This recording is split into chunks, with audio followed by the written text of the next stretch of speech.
Isa sa mga rason sa mga asawa kung nga gustuhon na lang nila ang diborsyo bangod sa pagpanakit sang ilabana. Masakit man panumdumon pero madata na gid ang domestic violence. Sang una nga panahon, wala ginapakamalaot ang mga bana nga nagsakit sa ila asawa. Pero may isa ka kondisyon. Ang gamiton nga bagay sa pagsakit, hindi magsobra ang kadakuon sa kamalagko sang lalaki. Diri kuno naghalin ang tinaga nga rule of thumb. Sa paglakat sang panahon, nagalain man ang pagpati sang kada sibilisasyon.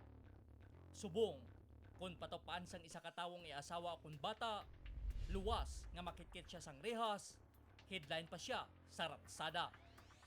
Amo sini kasensitibo ang issue sang domestic violence. Ang domestic violence is violence committed in several forms. One is physical violence.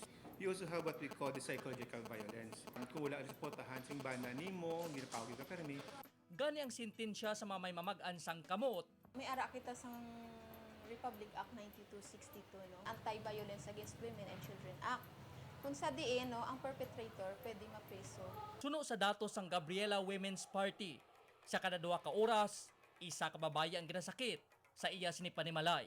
Humalin Enero subong nga tuig, mayara man sang 9 ka mababaye ang ginasakit sa kada adlaw sa bilog nga rehiyon. Isa lang iloy ni tata sa mga biktima sang pagpanakit sang iya sinibana. Sinabutong niya buhok ni mama, sinasumbag niya si mama, o kaisa ginabunggoy si mama kung sampol sa parador. Ang ila kapigaduhon kuno ang masaming nga rason kung nga ginaobra ini sang haligi sang ila pamilya.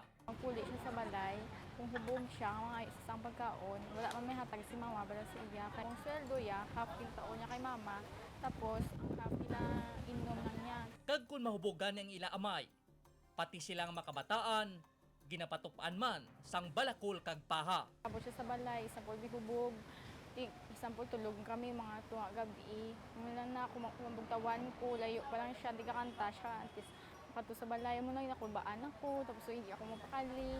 Pero hindi din nagkatapos ang iya istorya. 12 anyos pa lang si tata, ginhilabtan man siya sang iya mismo amay. Sang 12 years old ako, ang nanay sila niya ako, asang mag 15 years old ako. 20 ka tuig nga pagpamakol, pagpanumbag, kag pagpanipa ang iya nasaksihan. Kag 3 ka tuig nga pagmolestya ang iya na eksperyensya. Kag sa 3 ka tuig, wala gid siya nanugid sang iya gindangatan, sa tion nga busog sa alkohol ang iya amay. Ginapahawag ako, ang munag sa una, katong natabo, ano niya ako, naanya ko sang kusilyo sa liog, tapos sinubalan na hindi ko na ako manugid sa sino. Resulta, masami siya, nagakaurungan, kag wala sa iya kaugalingon.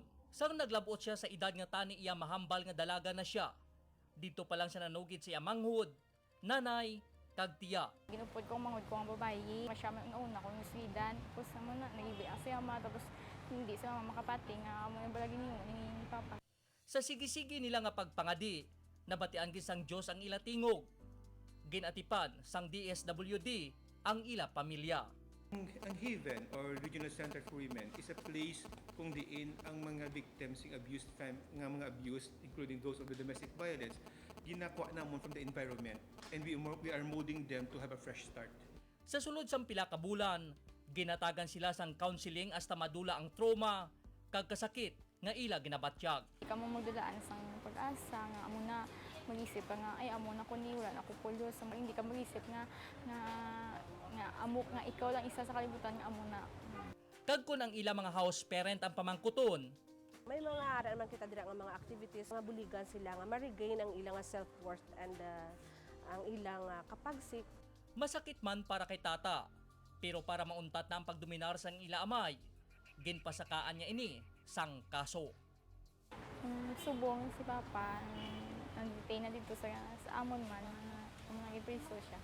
Sa subong, nagamat-amat na balik sa normal ang kabuhi ni tata.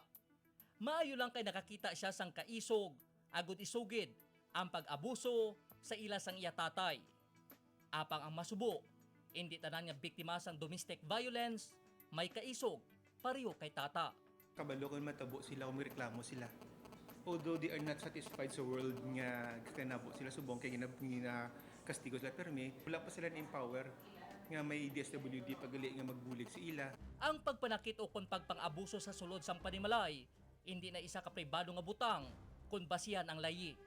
Gani kung ikaw biktima, hindi magduwa-duwa nga mag-report sa otoridad. Gusto ko ipahibaylo sa inyo nga ang tanan naton nga munisipyo or municipal police stations may in charge kita sa Women and Children Protection Desks. Ang trabaho nila siniamo ni ang pag-cater sang services sa victims of violence, women, children. Pariyo kay tata, hindi paulihi ang tanan.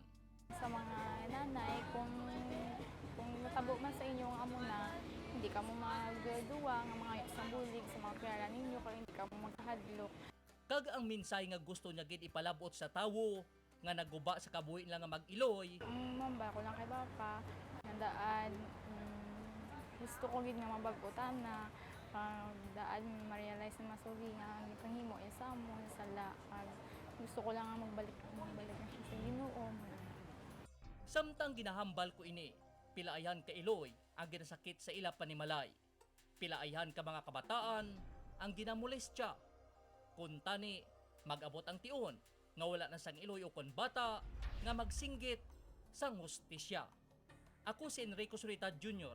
para sa Issue Subong.